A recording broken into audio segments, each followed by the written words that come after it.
First thing is, he talked about virtue and moral excellence. నైతిక విలువల్లో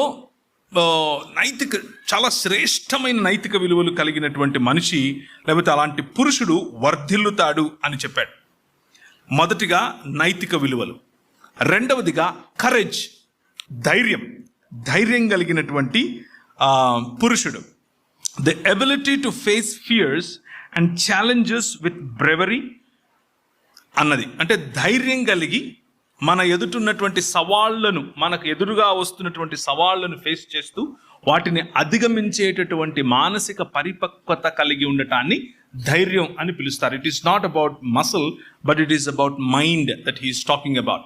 it is about the maturity that you bring on to the table when you face challenges. That is what he's talking about. And then temperance.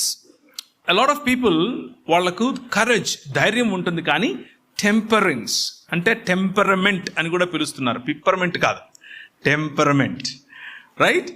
Temperament అనేది కూడా అవసరం అని చెప్తున్నాడు. The practice of self control and moderation. A strong person, a virtuous person with highest moral ethics will also have temperance. Challenges వచ్చినప్పుడు అధిగమించేటటువంటి శక్తి మాత్రమే కాదు, ఆ challenges మన పైన దూసుకొస్తూ ఉన్నప్పుడు సమయం ఇది నాది కాదు అని కొంచెం ఒక స్టెప్ వెనక్కేసైనా సరే ఓర్పుతో, ఓరిమితో వేచి చూస్తాడట. That's the temperance that he's talking about.